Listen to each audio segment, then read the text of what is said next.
पिछली वीडियो में मैंने आपको बैजनाथ मंदिर के बारे में डिस्क्रिप्शन दिया था। उत्तराखंड के इस ट्रैवल सीरीज़ को आगे बढ़ाते हुए अब हम आ चुके हैं कुमाऊं मंडल के बागेश्वर जनपद के अंदर। जी हाँ, आपने पिछली वीडियो में भी देखा होगा, मैंने बागेश्वर का जिक्र आपको किया था। तो ये जनपद मुख्यालय, यहाँ पे मेन मुख्यालय इस कुमाऊं मंडल का पड़ता है। यहाँ पे आपको बहुत ही सुंदर ये शहर, ये जनपद दिखने को मिलेगा। छोटा सा शहर, सरयू और गोमती नदी के किनारे बसा हुआ ये छोटा सा शहर है, जिसकी एक बहुत बड़ी मान्यताएं हैं। मैं आपको आज कहानी बताने वाला हूँ, किस तरह से व्याघ्रेश्वर आज बागेश्वर के नाम से जाना जाता है, किस तरह से चंद शासकों में इस मंदिर का निर्माण और जीर्णोद्धार किया गया।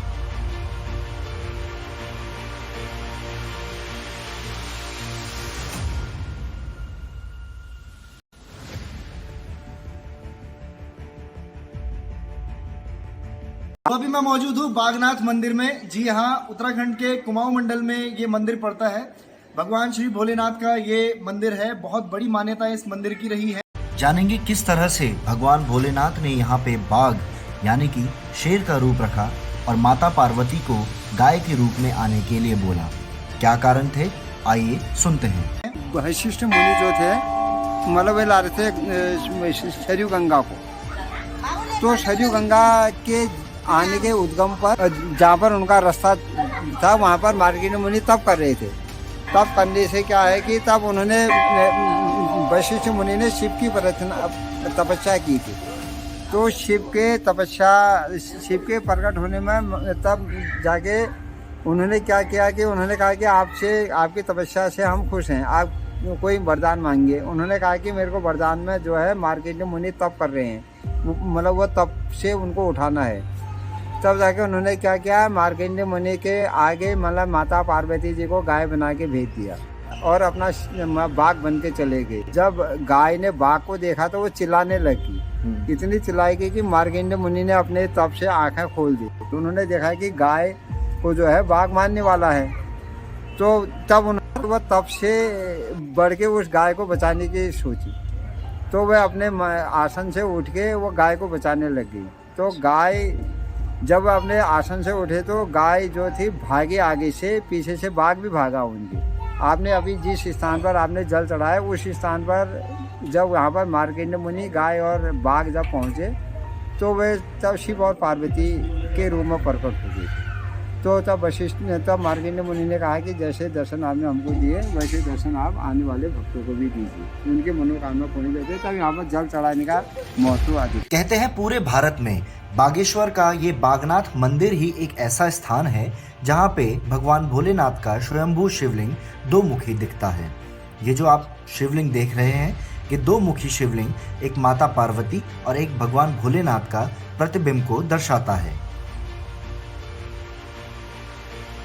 सरयू नदी को लाने वाले ऋषि वशिष्ठ ने जब देखा मार्कंडेय ऋषि सरयू नदी के रास्ते में अपना ध्यान लगाए, अपनी आराधना में व्यस्त हैं, तो उन्होंने महादेव की आराधना करते हुए उनको बोला कि महादेव, आप मार्कंडेय ऋषि की तपस्या से उन्हें उठाएं और मुझे सरयू नदी को आगे ले जाने का रास्ता मुहैया कराएं।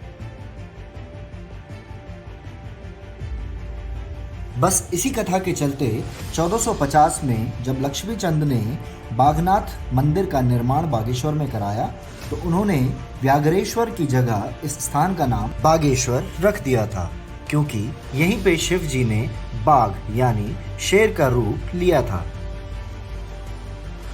अलग अलग समय काल में अलग अलग राजाओं ने अपने मंदिरों का निर्माण कराया। पुराने इतिहासकारों की अगर माने तो सबसे पहले कुणिद वंशज, उसके बाद कत्यूर डायनेस्टी और फिर धीरे धीरे करते हुए 9वीं सदी से लेके और 17वीं सदी तक चंद डायनेस्टी ने अपना यहाँ पे साम्राज्य स्थापित किया, जिसमें 1450 की ईस्वी के दौरान ही लक्ष्मी चंद ने बागेश्वर मंदिर का निर्माण करवाया। फिर 1700 के आखिर में जाते जाते गोरखाओं के आक्रमण के बाद ये साम्राज्य, ये गणराज्य धीरे धीरे बिखरता चला गया और फिर आखिरी में अंग्रेजों के शासनकाल में ब्रिटिश गढ़वाल और ब्रिटिश कुमाऊं के नाम से जाना गया।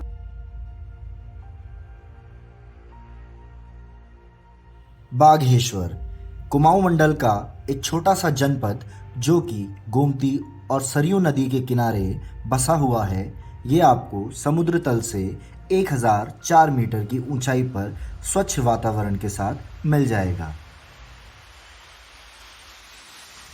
बागेश्वर को आप त्याग की भूमि भी कह सकते हैं, क्योंकि यहीं पे सन 1921 में कूली बेगार प्रथा जैसी कुप्रथा को भी समाप्त किया गया। इतिहास बताता है कि कुमाऊं केसरी बद्रीदत्त पांडे, हरगोविंद पांडे, श्यामलाल शाह, विक्टर मोहन जोशी, रामलाल शाह इत्यादि सैकड़ों लोगों ने अपनी जान यहाँ पर हथेली पर रख के अंग्रेजों के शासनकाल में उनसे विद्रोह किया और कूली बेगार जैसी प्रथा को यहाँ पे समाप्त करवाया। कहते हैं 1921 में उत्तरायणी मेले के दौरान, जो कि यहाँ का एक बहुत प्रसिद्ध बड़ा मेला है उत्तरायणी मेला, उसी के दौरान यहाँ पे कूली बेगार प्रथा के रजिस्टरों को इन आंदोलनकारियों ने नदी में बहा दिए थे और इस प्रथा को समाप्त करने का संकेत ब्रिटिश सरकार को दे दिया था।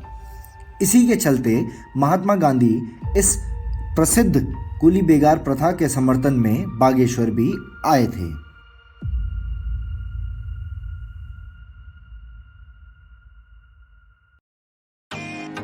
तो ये था जनपद बागेश्वर और मंदिर बागनाथ की कहानी का सार। अब हम आगे जा रहे हैं चितई गोलजू अल्मोड़ा। जी हाँ, न्याय के देवता के रूप में मशहूर अल्मोड़ा के चितई गोलजू, जहाँ पे लोग अपनी अर्जी, अपनी चिट्ठी लिख के अपने दुख का भाव प्रकट करते हैं और अपने राजा गोलजू से न्याय का गुहार लगाते हैं। तो जल्दी से मेरे चैनल को सब्सक्राइब कर लीजिए और घंटी का वो लाल वाला बेल आइकन ज़रूर दबा लीजिए, ताकि जैसे ही मैं अगली वीडियो ये गोलजू देवता की पोस्ट करूं, इसका नोटिफिकेशन आपको झटपट झटापट मिल जाए। और हर शुक्रवार को आप तैयार रहिएगा मेरी हर नई वीडियो के साथ। तब तक के लिए मैं आपसे विदा लेता हूं। Bye bye.